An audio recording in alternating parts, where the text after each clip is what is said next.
এই মেয়েটি পৃথিবীকে প্রমাণ করতে চায় যে এই পৃথিবীতে ভূত বলে কিছু নেই। তাই সে একটি ক্যামেরা নিয়ে একটি কফিনের ভেতর শুয়ে পড়ে। সে সারা রাত এমন একটি লাশের সাথে কফিনে কাটায় যাকে এইমাত্র দাফন করা হয়েছিল। সে তার ভাইকে বলে যে কফিনটি কাঠের তক্তা দিয়ে বন্ধ করে দিতে। শীঘ্রই রাত হয়ে যায়। সে ক্যামেরা চালু করে এবং সবকিছু রেকর্ড করতে শুরু করে। সময় ধীরে ধীরে পার হতে থাকে, কিন্তু কিছুই হয় না। সকাল পর্যন্ত সে কফিনের ভেতরেই ঘুমিয়ে পড়ে। তারপর সে তার ভাইকে তাকে বাইরে বের করার জন্য বলে। বাইরে আসার পর সে রেকর্ডিং চেক করে। সারা রাত অদ্ভুত কিছুই ঘটেনি। কিছু সময় পর সে একটি টিভি ইন্টারভিউতে যায়। সে বলে যে সে সারা রাত একটি লাশের সাথে কাটিয়েছে। ওই লোকটি জীবনে অনেক খারাপ কাজ করত, কিন্তু মরার পর সে কোনো শাস্তি পায়নি। সে বলে যে ন্যায় বিচার পাওয়ার ভাবনাটা শুধুমাত্র একটি গল্প। সে রেকর্ডিংটিকে প্রমাণ হিসেবে দেখায়, কিন্তু পরের মুহূর্তেই তা থেমে যায়। পুরো রেকর্ডিংটি গায়েব হয়ে গেছে, শুধু অন্ধকার রয়ে গেছে। লোকেরা তাকে নিয়ে মজা উড়াতে শুরু করে এবং বলে যে সেই গল্পটি বানিয়েছে। সে চুপচাপ সেখান থেকে চলে যায়। বাড়ি পৌঁছানোর পর কবরের ভেতরের আওয়াজ তার মাথায় প্রতিধ্বনিত হতে থাকে। সে তখন বুঝতে পারেনি, কিন্তু যেই মুহূর্তে সে কবরের ভেতরে গিয়েছিল ঠিক সেই মুহূর্তেই কিছু একটা শুরু হয়ে গিয়েছিল। কিছু সময় পর যে হাসপাতালে সে কাজ করে সেখানে একটা বুড়ো মহিলার অ্যাক্সিডেন্ট হয়। সে একটি মেশিনের মধ্যে আটকে যায় এবং তার শরীরের নিয়ন্ত্রণ শেষ হয়ে যায়। এটা দেখে সে সেখানেই থমকে যায়। তার আশেপাশের লোকেদের সাথেও খারাপ ঘটনা ঘটতে শুরু করে। সবকিছু ভুল হতে থাকে। তখনই সে বুঝতে পারে যে সমস্যাটি তার সাথেই জড়িত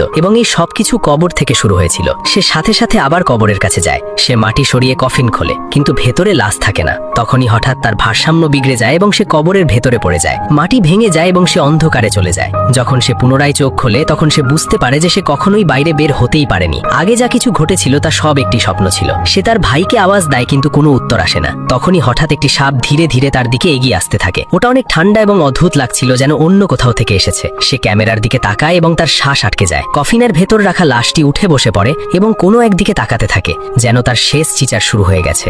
আর হয়তো এখন সেই জায়গা থেকে আর কখনো বাইরে বের হতে পারবে না।